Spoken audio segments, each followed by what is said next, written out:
Boa noite, Hare Krishna, tudo bem, pessoal? Então estamos aí com mais um Noite do Dharma, na semana do ateísmo versus Dharma. Então hoje a gente vai falar um pouco sobre o neo-ateísmo, né? O que é esse neo-ateísmo?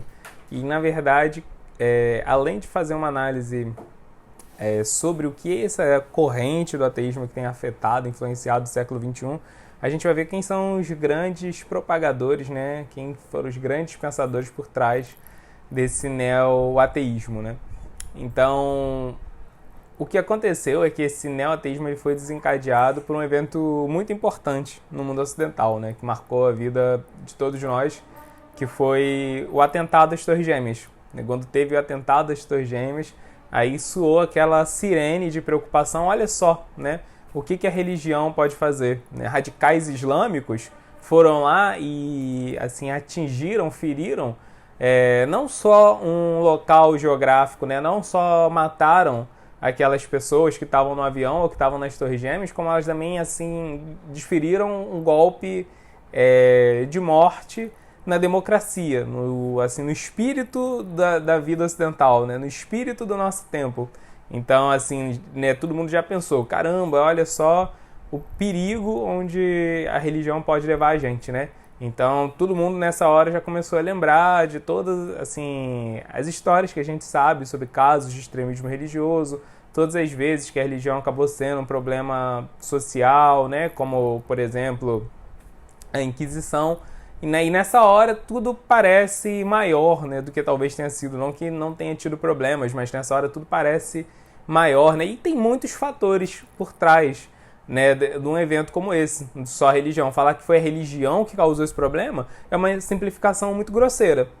Mas a gente vai ver que isso acabou sendo um adubo cultural, né, algo que fertilizou a imaginação do começo do século XXI, para florescer assim, críticas muito fortes, críticas muito contundentes à religião. Então a gente vai ver que nesse cenário começa a surgir um tipo de ateísmo diferente, né? O ateísmo, como uma linha filosófica organizada, como a gente conhece, ele começa no século XIX. A gente vai ver que ateísmo existe assim, basicamente desde sempre, né, no mundo. Mesmo na cultura védica, tem muitas linhas filosóficas que eram totalmente ateístas, né? Não estou falando nem de agnóstico, eu estou falando de ateísta mesmo. Então, a gente vai ver que tem muitas linhas de pensamento ateísta, mesmo na cultura védica, cultura grega, isso aí era algo normal, né? Então, a gente vai ver que muitas civilizações antigas, elas tinham um grupo de pensadores que, na verdade, eles não acreditavam em nada que transcendesse o reino material, né? Mas, como uma linha filosófica mesmo forte, ela começa no século XIX, né? E diferente do ateísmo que surgiu no século XIX e que percorre todo o século XX, né? A gente vai ver uma característica diferente nesse neo-ateísmo, que é justamente uma militância ateísta. Quem são, assim, os grandes pensadores do ateísmo clássico? A gente vai ver que eram pensadores de elite, né? Era Nietzsche, era Schopenhauer, era Feuerbach, Stirner, galera assim que usava argumentos lógicos, filosóficos, bem intricados. Assim, essas discussões normalmente elas eram discussões bem robustas que aconteciam no meio acadêmico, não eram acompanhados por qualquer pessoa, né? A gente vai ver no século XX, já tem uma popularização maior do ateísmo, mas não é por causa de uma filosofia, não é nem por causa tanto de uma argumentação lógica, mas é mais por causa do efeito assim das duas guerras mundiais, né? As duas guerras mundiais vão deixar assim o mundo numa situação frágil economicamente, socialmente. Muitas pessoas vão perder pessoas próximas, grandes atrocidades como o Holocausto nazista. Tudo isso vai fazer com que a fé das pessoas fique assim abalada, né? Então, no século XX, o que vai caracterizar a grande explosão de ateísmo no século XX é mais a questão do problema do mal, né? Como que Deus, assim, se ele é todo bondoso e todo poderoso e todo, né? Como que ele vai permitir que o mal exista, ainda mais o mal nessa escala, o mal contra inocentes?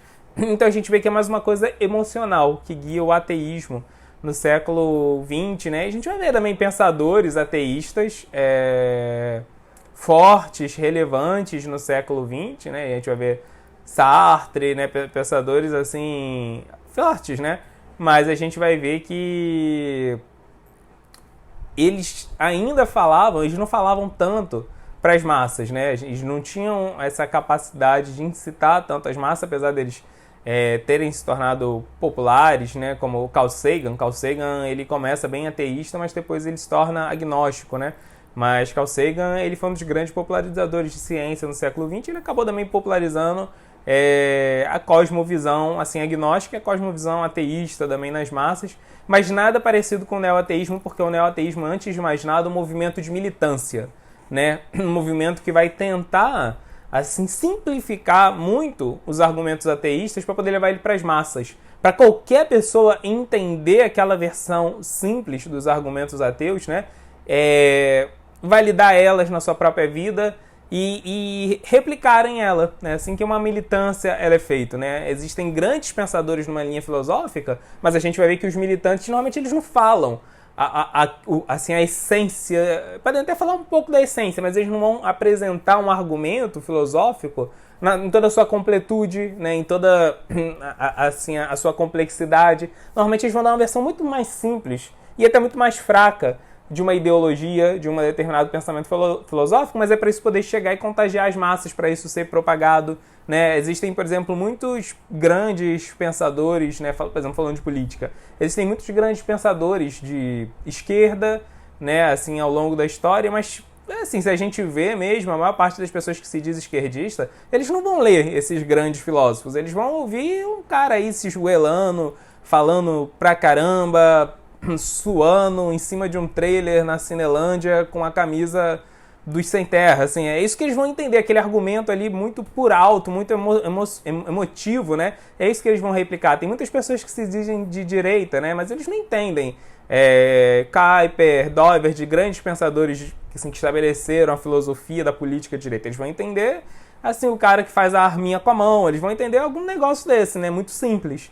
Então a mesma coisa é esse neoateísmo. Eles vão pegar todos esses argumentos complexos, né, filosoficamente intricados, que um monte de pensadores filosóficos já estabeleceram no passado, e vão apresentar uma versão super simples, super palatável, né? Tanto que esse movimento de neoateísmo ele começa depois do atentado das Torres Gêmeas, né?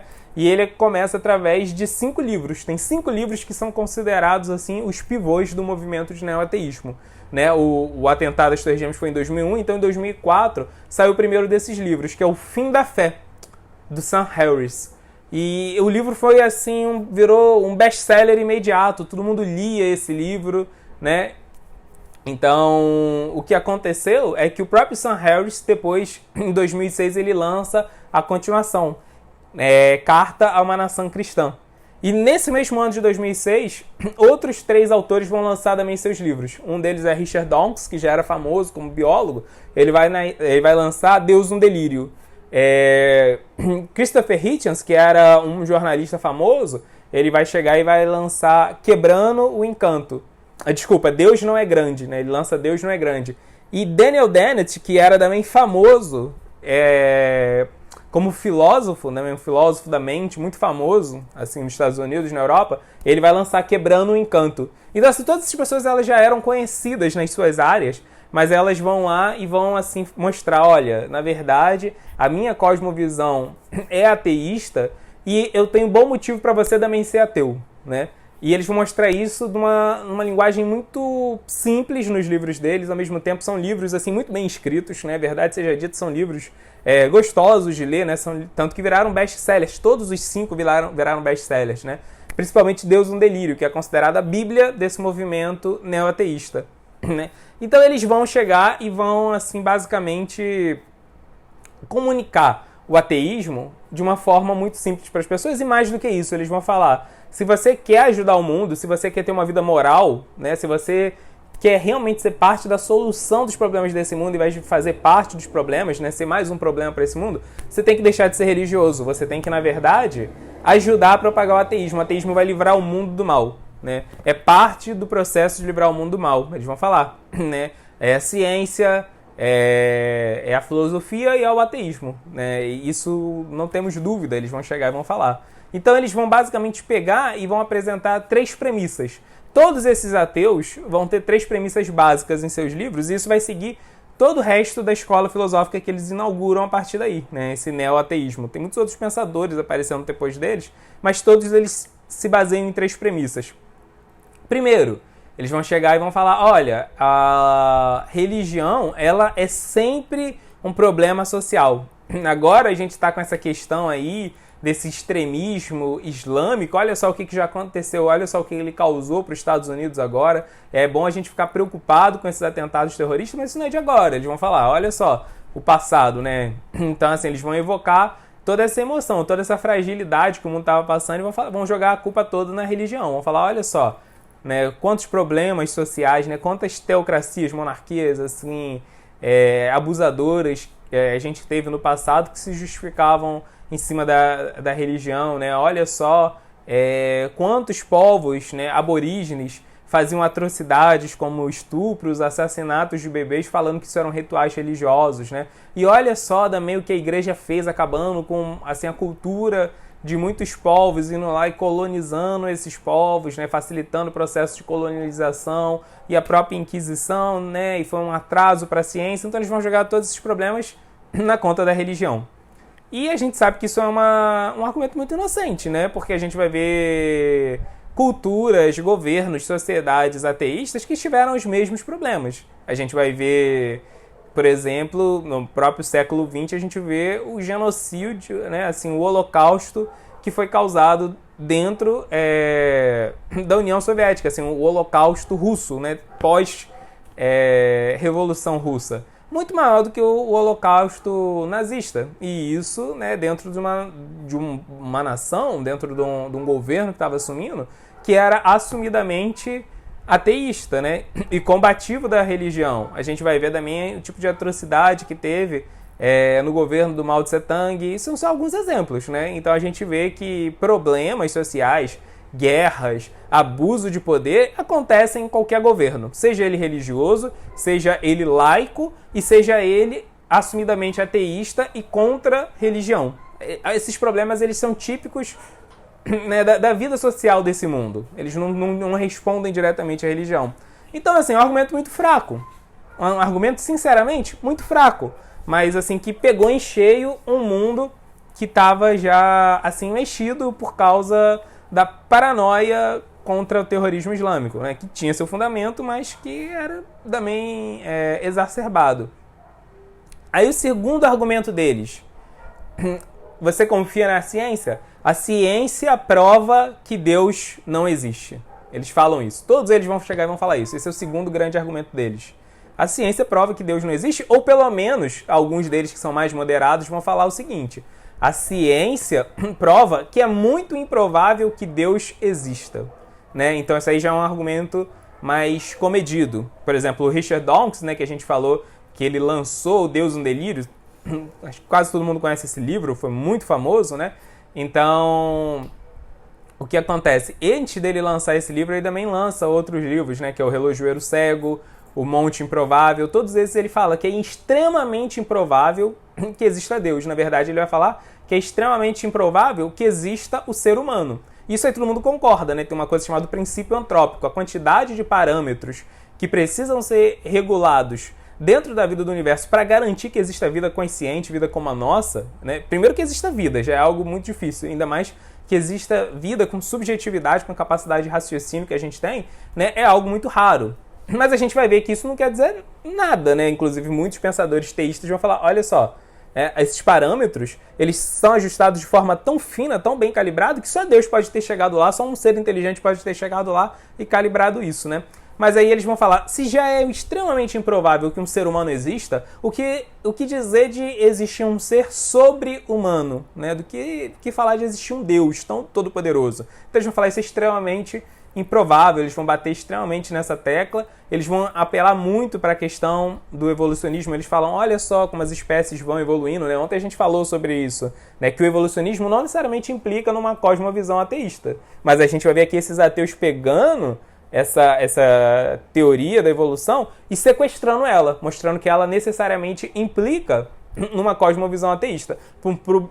Para um público leigo, um público que não entende de filosofia da ciência, é fácil convencer esses caras, né? Então, e esses caras, na verdade, são a maior parte do mundo. Então você faz, né, um discurso, assim, num documentário, num programa, no horário nobre, cheio de sarcasmo, porque isso é um argumento também muito forte desses neo-ateístas. Eles são extremamente sarcásticos. E as pessoas, quando elas escutam sarcasmo, normalmente a gente vai ver que, assim, a gente tem uma chavezinha no nosso cérebro, que quando a gente escuta alguma coisa sarcástica, a gente já tende a achar que a outra pessoa está errada, né? Então a gente vai ver doutores, né, jornalistas, filósofos famosos sendo sarcásticos contra a religião, ainda falando que a ciência está falando que Deus não existe ou provavelmente ele não existe. Então muita gente fica convencida desse argumento. Muita gente que não entende de ciência ou filosofia da ciência. Mas aí você pergunta, cadê a conta que mostra que é improvável que Deus exista? Eles nunca fizeram essa conta. Por outro lado, Richard Swinburne, que é um dos maiores filósofos vivos, né? Ele é um dos principais intelectuais de Oxford hoje em dia. Ele foi lá e fez a conta sobre a probabilidade de Deus existir. E ele mostra, nas contas dele, que existe quase 70% de chance de Deus existir. Né? Então ele é totalmente teísta. Ele fala, eu não preciso dessa conta. Né? Ele fala, para mim é muito óbvio que Deus existe. Por todas as experiências que eu já tive, por ter experimentado amizade, amor, justiça nessa vida, eu não tenho dúvida que Deus existe. Porque a natureza não é capaz de fabricar conceitos tão sofisticados, conceitos tão elevados. Mas ele fala, já que vocês querem uma conta, tá aqui a conta. E aí, moral da história, ninguém nunca conseguiu refutar essa conta do Richard Swinburne e ninguém nunca conseguiu fazer uma outra conta que mostre o contrário. Mas mesmo assim eles insistem em falar que a ciência prova que Deus é extremamente improvável, né? E por público leigo, caem que nem uns patinhos, né? Assim, a garotada de 18 anos que está entrando na faculdade, assim, né? Que quer ser espertinho, diferente dos pais, quer ser revolucionário, prato cheio, né? Assim, o cara vai achar isso o máximo. Ouvir um argumento bobo desse, né? E o cara acha que é inteligente, mas não é inteligente nada, né? Nutella pra caramba, mas quer ser descolado, quer ser diferente. O neoateísmo foi uma explosão nas universidades. E o neoateísmo ele começa, né, em 2006, como a gente falou. Eu entrei, por exemplo, na universidade em 2007. Ou seja, o negócio estava quente, né? Então, assim, durante toda a minha estadia na graduação, eu vi pra caramba todos esses argumentos milhares de vezes. Na minha universidade, na FRJ, tinha um grupo que era os Zeitgeisters, né? Que eles só falavam de neoateísmo, tinham discursos. Né? Então, assim, nas universidades bombou. E o terceiro argumento que eles usam quanto mais inteligente uma pessoa mais provável é dela ser ateu. Né? Eles vão falar, quanto mais inteligente uma pessoa menos ela vai acreditar nessas superstições religiosas. E, de novo, isso é só uma falácia, só uma bravata que eles botam boca para fora.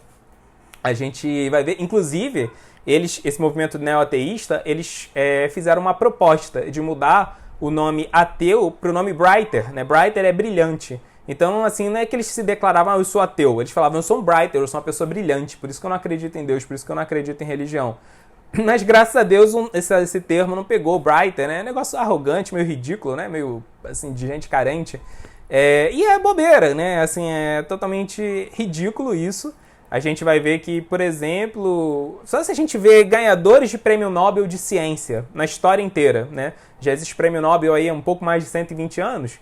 Se a gente pegar os Nobels de ciência, não estou falando nem Nobel da paz, nada disso, Nobel da literatura, estou falando Nobel de ciência. Se a gente pegar, quantos deles eram teístas, quantos deles eram religiosos praticantes? 91%. 91% dos Nobels de ciência são religiosos, né? Então, assim, como que esse cara vai chegar, né, eles vão chegar e vão jogar uma bravata dessa? Mas é isso, né? O cara que está querendo comprar a ideia vai achar incrível, não vai nem pesquisar a estatística real. Outra coisa, né, tem uma pesquisadora ateísta, né, ou pelo menos já foi ateísta em algum momento da vida dela, agora eu acho que ela é meio agnóstica, acho que ela mudou de ideia, que é Elaine Leck Hunt. Ela vai falar o seguinte, ela fez uma pesquisa e tem um livro que se chama O que os cientistas realmente pensam. Ela fez uma pesquisa com cientistas e ela descobriu uma coisa muito interessante. Em todos os países da Europa, tirando Inglaterra e França, os cientistas, eles são mais teístas e mais religiosos do que a média dos cidadãos do seu país. Então é justamente o contrário do que eles falam. quanto mais uma pessoa tem cultura, quanto mais uma pessoa tem educação e quanto mais uma pessoa conhece ciência, mais fácil é dela ser teísta, né? Dela ver que, com certeza, tem que ter uma inteligência superior por trás do nosso universo. Então, esses 4 caras, né, que lançaram esses 5 livros, que foram a base do neoateísmo, eles ficaram conhecidos como os 4 cavaleiros do ateísmo, né? Os 4 cavaleiros do neoateísmo, ou até os 4 cavaleiros do não apocalipse, né? Porque tem os 4 cavaleiros do apocalipse na Bíblia, então eles são os 4 cavaleiros do não apocalipse, porque eles não acreditam na Bíblia, não acreditam no apocalipse, não acreditam em nenhuma profecia, né? Então, a gente vai falar agora um pouco sobre cada um deles e sobre as ideias que eles usam para fundamentar a sua retórica ateísta, e vamos ver a resposta védica para cada um deles, e vamos ver que na verdade não é nada demais, né? Então, o primeiro de todos eles, que inaugurou o movimento neoateísta, é o Sam Harris. O Sam Harris, ele é filho de um pai quaker, né? Um quaker são um tipo de cristãos assim bem ortodoxos, bem conservadores, e a mãe dele era judia. Então ele nasceu num lar religioso, mas os pais dele deram liberdade religiosa para ele. E ele nasceu na época do movimento de contracultura, né? Então, bem desde jovenzinho, ele fazia, né, experiência com LSD para expandir a mente. É o tipo de coisa da época, né? Até quando o Prabhupada chega no Ocidente, estava rolando geral, né? Esse tipo de coisa. Um monte de discípulos de Prabhupada também passou por isso. E aí ele fica muito interessado em entender o que é a consciência, né? O que é a alma, como que ele poderia expandir a consciência, como ele poderia encontrar a transcendência. Ele faz meditação, né? Ele usa LSD e ele começa a ler livros sobre religião. Ele fala que, assim, durante a adolescência dele, ele leu pelo menos uns 200 livros sobre religião e ele achou eles extremamente inconsistentes, então ele começa a estudar religião porque ele estava numa busca pela transcendência, mas a decepção dele no final é que ele começou a achar extremamente improvável que a transcendência existisse, né?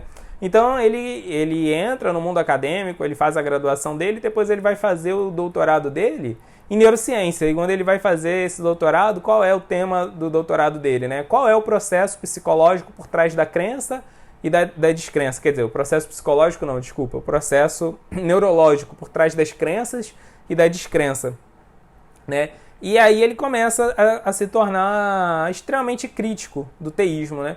E aí ele basicamente tem 4 pontos que ele usa, 4 pontos que ele fala. O primeiro ponto que ele fala é que ele fala que toda religião é um problema social. Por que toda religião é um problema social? Porque ele fala que quando a gente tem que decidir se uma questão ela é moralmente correta ou não, a melhor forma, o melhor instrumento que a gente tem para fazer isso é usar a neurociência, né? Então ele vai falar que o que determina a moralidade objetiva do homem, da humanidade, é a neurociência. A gente tem que ter parâmetros objetivos, a gente não pode ter parâmetros culturais para decidir se algo é certo ou se algo é errado. E aí ele vai falar que a religião ela vai entrar nesse sentido e vai atrapalhar tudo. As pessoas vão querer usar argumentos de uma escritura que são contraditórios com o argumento de outra escritura. Então ele fala, a gente tem uma civilização que está totalmente perdida, né? Ele, por exemplo, fala que o George Bush, ele usa a Bíblia para poder justificar a invasão, né, ao Iraque. Então ele fala que é isso, né? Pelo século XXI, um líder da nação mais forte do mundo usando Bíblia para poder justificar a guerra, né? Então ele vai falar, esse é um problema, né? Ele também fala sobre bebês, né? Que você consegue perceber ainda na barriga da mãe que o bebê vai nascer deformado, com uma doença neurológica seríssima. Ele fala, você deixar isso nascer, né? Deixar essa criança nascer só porque você acredita que tem uma alma ali, ele vai falar uma coisa totalmente imoral, né? Então ele vai falar, não, melhor você ceifar a vida ali. Aborto, né? Ele fala, a única coisa que separa o aborto, a única coisa que impede a gente achar o aborto o ato mais moralmente aceitável são as nossas crenças religiosas. Então ele vai falar isso. Religião significa falta de objetividade na hora de determinar a moralidade, né? E o que os Vedas vão falar? Religião, tudo bem, né? Podem ter muitas crenças religiosas, mas tem uma coisa superior às crenças religiosas, que é o quê? Guiana. Guiana é conhecimento sobre como esse mundo funciona. E como esse mundo funciona? Ele é operado pelos 3 modos da natureza: ignorância, paixão e bondade. E a bondade, ela determina o que é moral e o que é imoral, e a bondade é um critério totalmente universal, totalmente objetivo. Pega qualquer pessoa em qualquer cultura e fala, explica para ela quais são os sintomas do mal da bondade e você vai ver que ela vai concordar que aquilo ali é moral, né? Você ser equilibrado, você pensar no futuro, você ser saudável, você ser parcimonioso, você se preocupar com os outros, você ter uma atitude de serviço, você proteger a natureza, todo mundo vai concordar que isso é moral, né? Então, o que os Vedas vão responder? Que, na verdade, além de Prakrita Chaksha, uma visão material da espiritualidade, existe Jnana Chaksha, uma visão totalmente pautada por filosofia espiritual. Então, a crítica que o Christopher Hitchens está fazendo é uma crítica errada, é uma crítica que só está, assim, ferindo a superfície da vida espiritual, que é a religião, mas embaixo dela tem a filosofia espiritual. Então, ele nem consegue chegar aí. Né? E aí depois ele vai falar uma coisa pior. Ele vai falar que toda religião causa um probleminha no mundo. Né? Toda religião pode ser um probleminha ou pode ser um problemão. Ele vai falar que inclusive as religiões que são mais liberais, as religiões que são mais bacanas, assim, mais, né? Religiões meio New Age, meio, né? Ele vai falar tudo isso é um problema. Porque mesmo que elas não incentivem homofobia, mesmo que elas não incentivem violência, mesmo que elas não incentivem guerra santa, elas vão estar incentivando a superstição.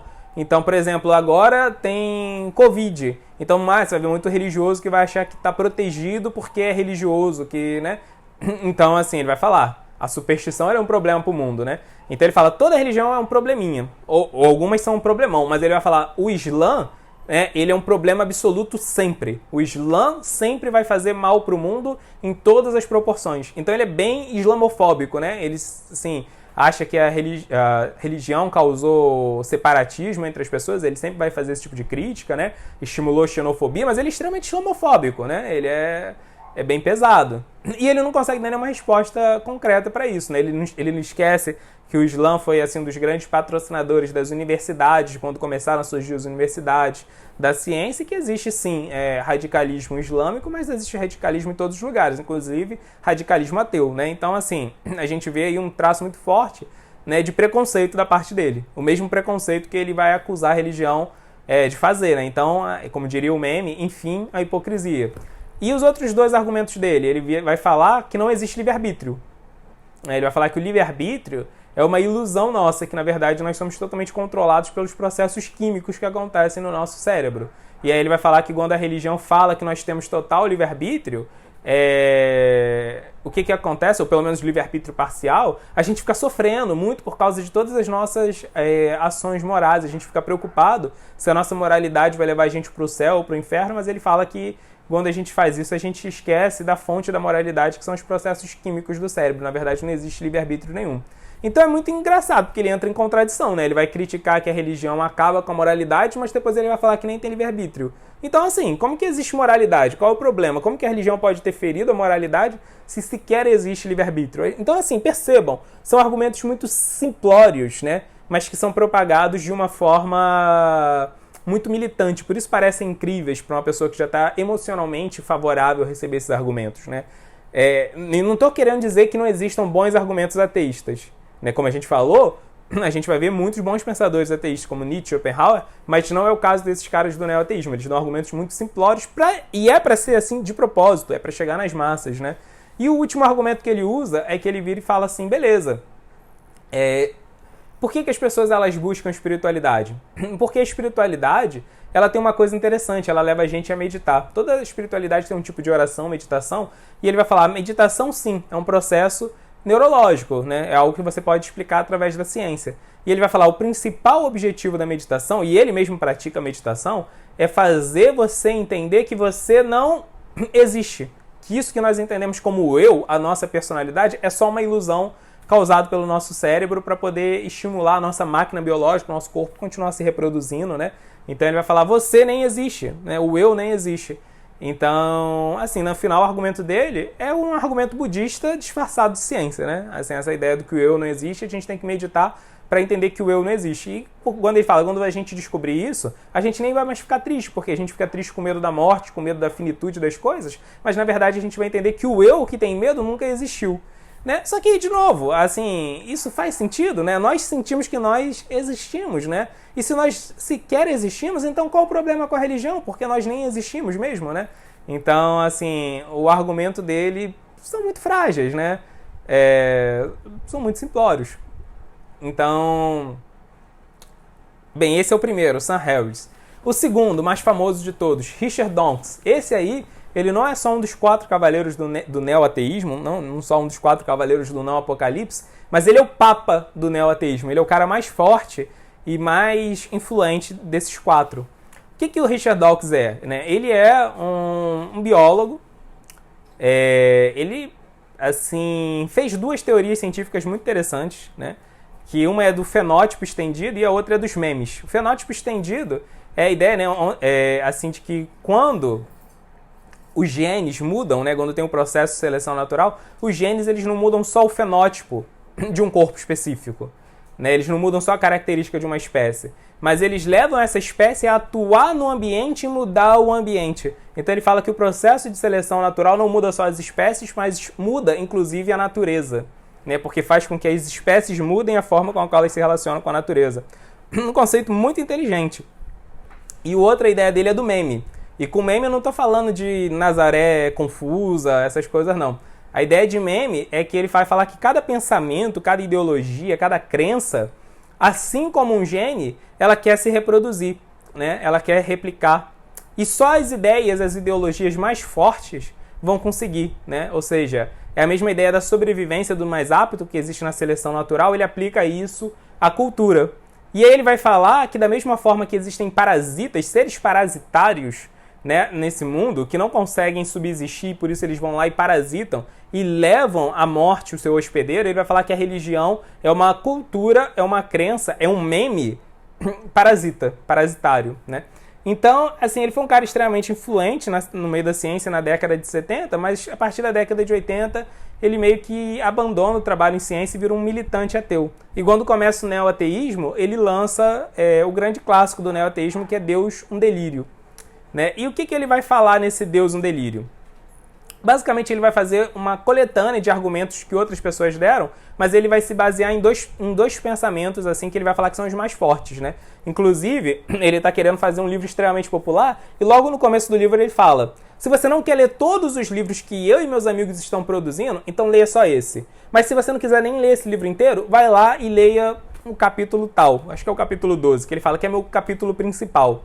Mas se você não tem paciência nem de ler esse capítulo inteiro, agora eu vou fazer um resumo aqui do que esse capítulo fala e aprenda só isso, porque isso vai ser o suficiente para você deixar de acreditar nessa bobagem de Deus. E aí ele dá 2 argumentos, que basicamente são, né, os argumentos mais fortes que ele tem, que são extremamente fracos, para falar a verdade. A primeira coisa que ele vai falar: a teoria da evolução das espécies já mostrou que tudo começa simples e vai se tornando complexo no mundo.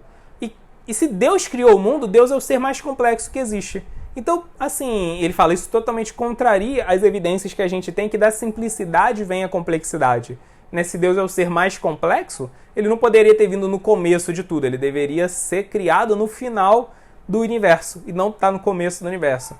Uma bobagem, né? Porque a gente vai ver que, assim, ele está aplicando um conceito físico, um conceito material, a um ser que é transcendental, né? Inclusive, os Vedas falam que Deus ele é superlativo em tudo. Inclusive, Deus é o ser mais simples de todos. Ele é tão simples que ele está presente em tudo e a gente não consegue perceber ele, né? É tão simples que ele é, né? Porque uma coisa que ela é extremamente simples, ela é pouco óbvia, né? É difícil você perceber a presença dela. Então, Deus é extremamente simples, né? Ele não tem todas as complexidades do mundo material, ele não é afetado pelos moldes de natureza, ele não é afetado pelas leis físicas. Então, por um lado, sim, ele é o ser mais simples de todos. Por outro lado, ele também é um ser mais complexo, né? Mas, de qualquer forma, Deus ele é totalmente imune, ele é um ser transcendental, ele é totalmente imune às características da matéria. A matéria é uma energia dele. Então, assim, a resposta a esse argumento dele talvez abale algum tipo de teologia. É um argumento muito fraco, mas para algumas teologias funciona. Para a teologia védica não funciona. E ele, inclusive, admite isso.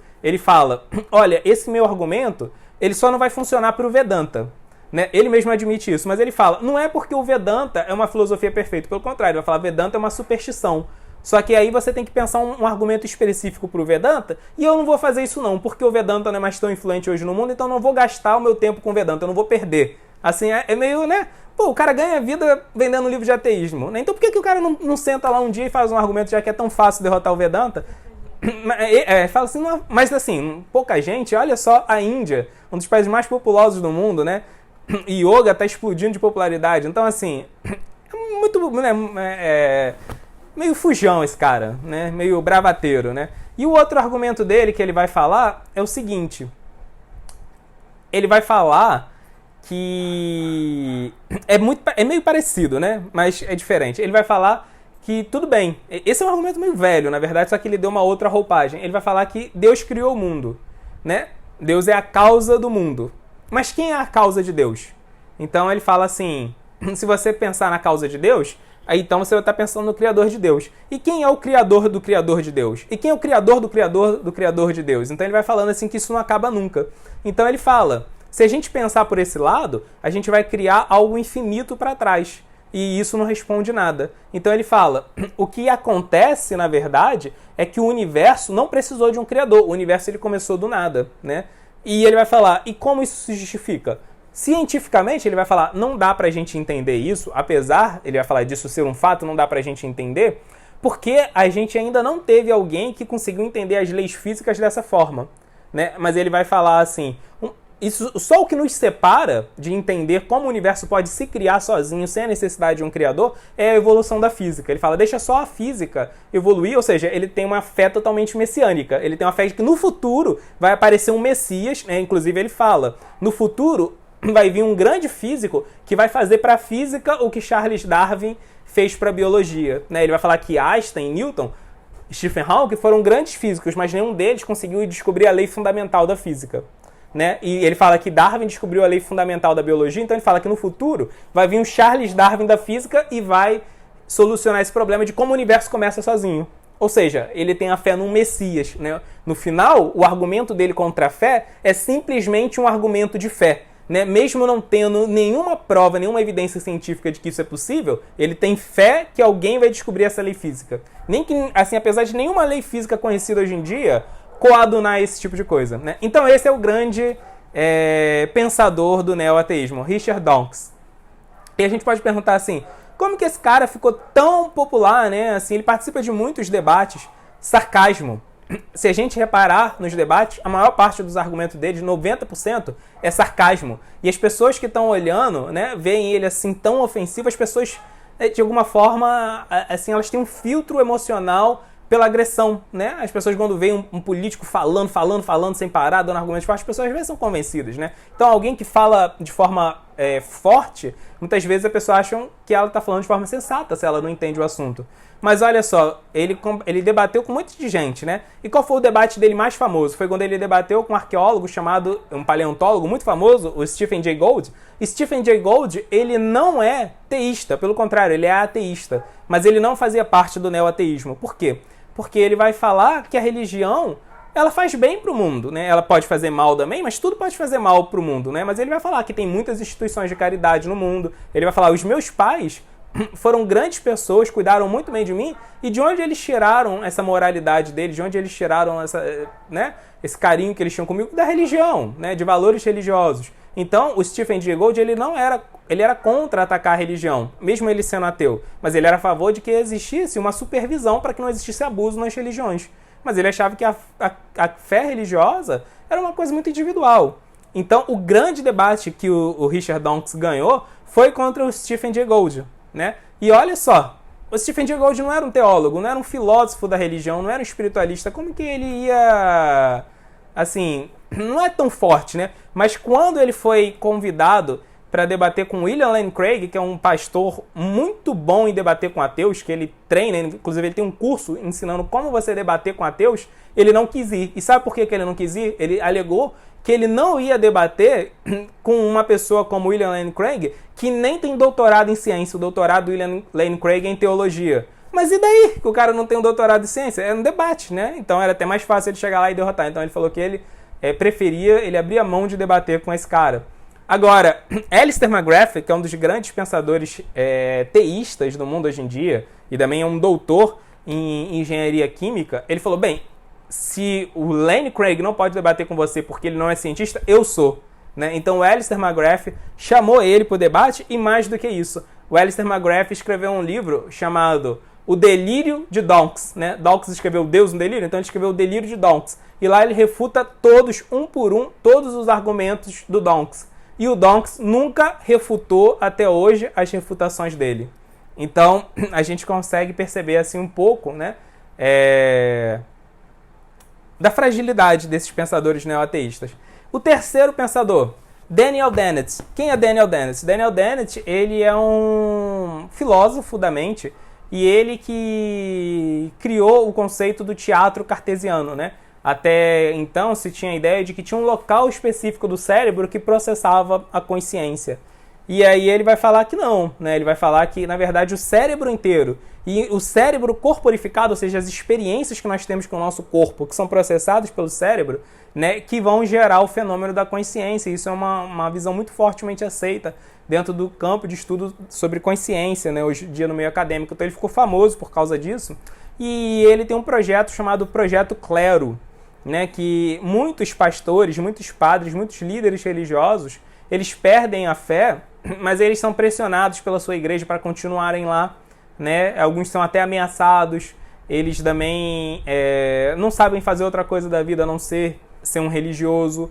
Então, o que esse projeto Clero faz? Ele dá assistência para esses membros do clero que perderam a fé, né? Ele dá tratamento psicológico para eles, ajuda membros do clero que sofreram abuso das suas instituições religiosas. Então, ele tem esse projeto Clero, né? Então, ele tem um altruísmo ateísta, né? E ele é um cara legal, para falar a verdade, assim, deles, assim, o que eu acho que ele é o cara mais legal, assim, mais altruísta mesmo deles, né? Mas qual é o grande argumento dele? E basicamente ele tem um argumento só, que é o que ele expõe no seu livro, né? Que é Quebrando o Encanto. Que ele vai falar que tudo que a gente faz, todos os nossos comportamentos religiosos são justificados pela neurociência, né? As religiões falam que orar é uma coisa transcendental, mas na verdade a neurociência vai explicar como que quando a gente faz um desabafo com uma pessoa, né, que é da nossa confiança, a gente se sente totalmente aliviado. Então ele vai falar, as religiões inventaram a figura de Deus que é um confidente invisível, né? Você vai chegar lá e vai prestar testemunho para essa pessoa invisível que nem existe, é tipo um amigo imaginário, né, que ele vai falar, e esse amigo imaginário transcendental, você vai sentir que você fez um desabafo com uma pessoa que vai ser totalmente fiel à sua confissão, né? Porque ele vai falar, essa pessoa nem existe, né? Então ele vai falar que, assim, tudo isso, né? Muitas religiões têm rituais, né? Só que rituais vão liberar esse e aquele hormônio, né? Esse e aquele neurotransmissor, né? Então, assim, ele vai falar que todo fenômeno religioso pode ser explicado pela neurociência. Agora, e o bem-estar, né, que vem das religiões pode ser explicado pela neurociência. Agora, o ponto é, desde quando isso implica em Deus não existir, né? Pelo contrário, assim, se o nosso cérebro ele é programado de tal forma que ele se sente bem, que a nossa vida é melhor, que a gente se recupera melhor de doenças, que a gente tem mais autoestima, né, que a gente tem mais facilidade de desenvolver valores. Quando a gente é exposto a um sistema religioso, né, a uma disciplina espiritual, a uma fé, né, um sistema de fé, a uma congregação religiosa, isso só quer dizer, na verdade, para mim, isso é muito óbvio, que se essas religiões elas antecedem a neurociência, elas não precisaram, na verdade, de um estudo neurocientífico para poder criar esse sistema que dá todas as facilidades para a gente tirar o melhor proveito do nosso cérebro, é que, na verdade, a revelação dessas religiões realmente é transcendental, porque elas foram feitas pela pessoa que criou o cérebro e sabe como o cérebro funciona. Então, essas religiões elas nem precisavam entender como o cérebro funciona para poder estimular ele da forma correta, né? Então, o argumento dele não quer dizer nada em termos metafísicos, né? De novo, é um argumento apelativo, emocional.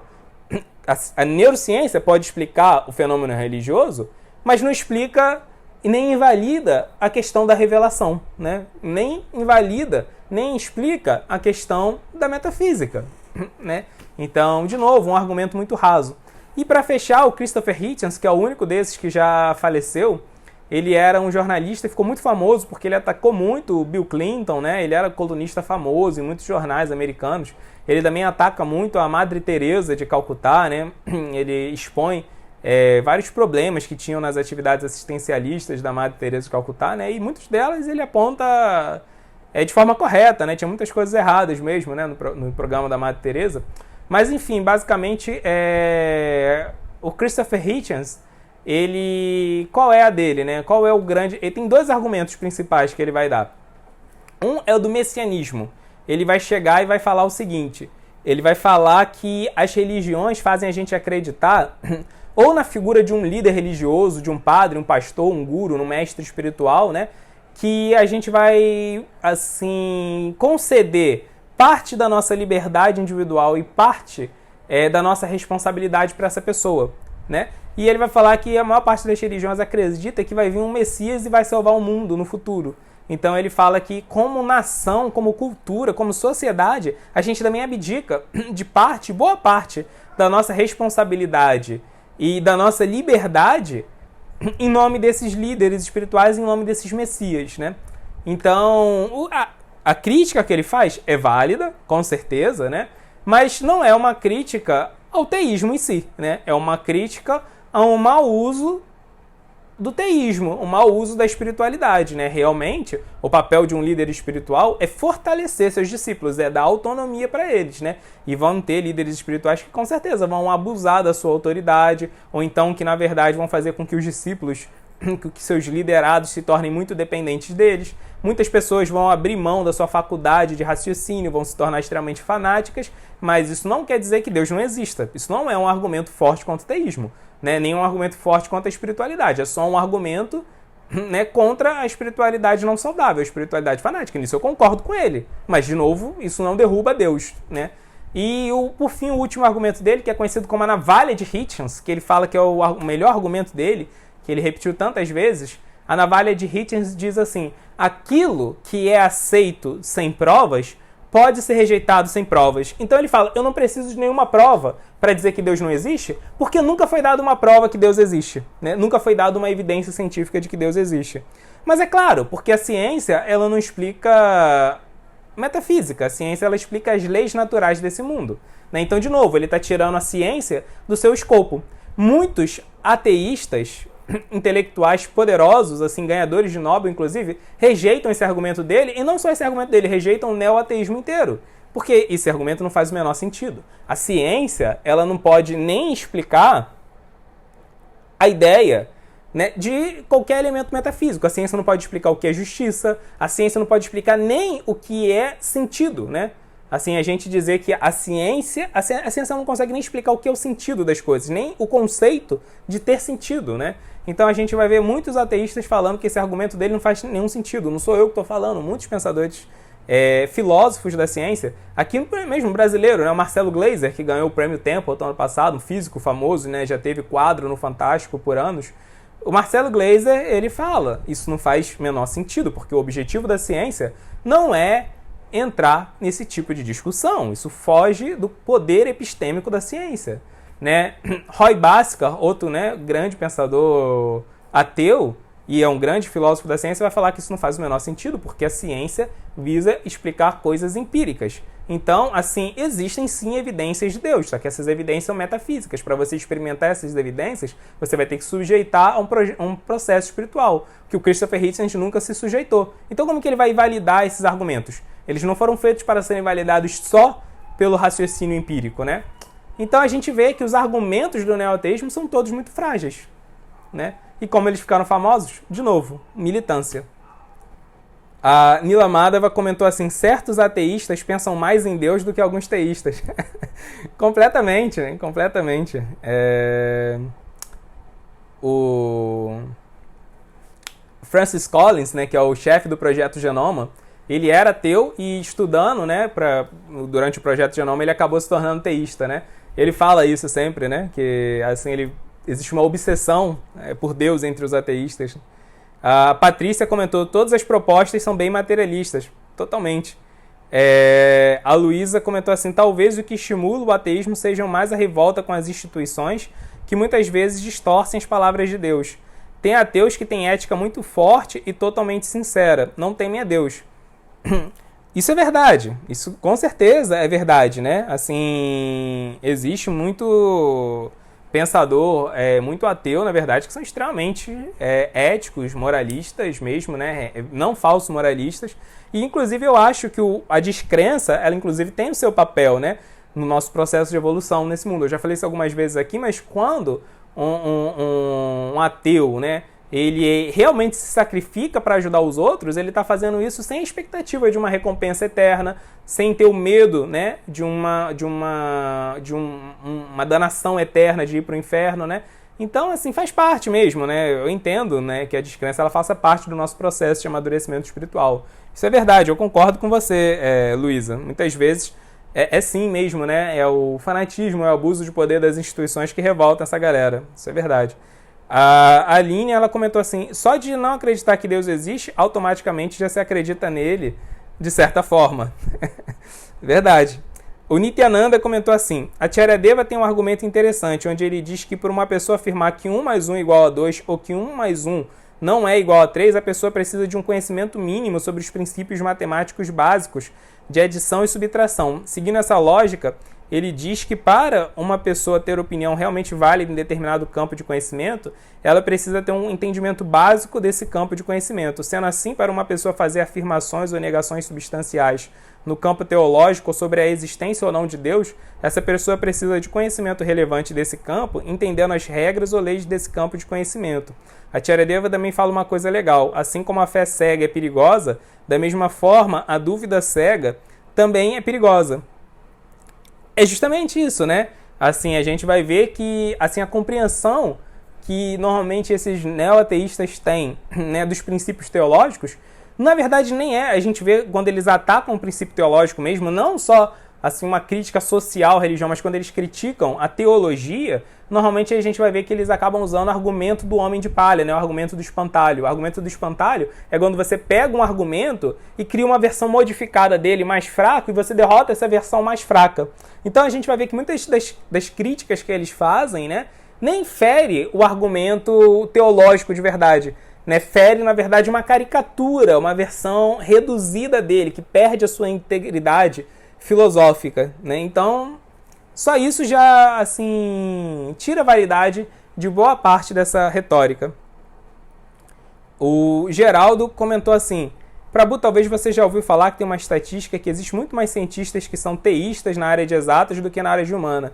Isso nos mostra na prática que Srila Prabhupada sempre nos alerta sobre os riscos de filosofias inventadas e especulativas. Isso é verdade mesmo, tem muito mais teístas na área de exatas do que na área de humanas, né? Mas isso também, essa estatística, essa proporção, ela se preserva até hoje, mas essa grande quantidade de pensadores de humanas ateus começou a mudar na década de 80, né? Realmente, do final do século XIX até o começo da década de 80, a área de humanas foi dominada por grandes pensadores ateístas. Mas na década de 80 tem uma reviravolta nessa área. A gente vai ver que começa a aparecer muitos pessoas da área de epistemologia, né, da área de filosofia mesmo, que começam a revitalizar o teísmo filosófico, né? Então, tá tendo já uma recuperação nesse sentido. Se a gente vê até a década de 80, quem eram os grandes pensadores que influenciavam o mundo de humanas, né? Eram Bertrand Russell, era Sartre, eram sempre pensadores ateus. Mas isso começa a mudar a partir da década de 80. Tanto que, há uns 5 anos atrás, viram quem era o dean, né, o principal decano assim, das academias, dos departamentos de filosofia nos Estados Unidos, e era 50-50, 50% teístas e 50% ateístas, né? Então isso também já está mudando um pouco. E a especulação, né, ela é ruim quando a especulação ela parte da empiria, né? Ou seja, se a gente parte da empiria para a especulação, isso é um problema. Mas a gente ter a especulação iluminada pela revelação, isso é muito positivo, né? Então, assim, a gente também, em vez de descartar assim, a filosofia e ciências humanas, a gente pode usar elas dentro do contexto espiritual, né? E tem muitos pensadores fazendo isso, principalmente entre os protestantes.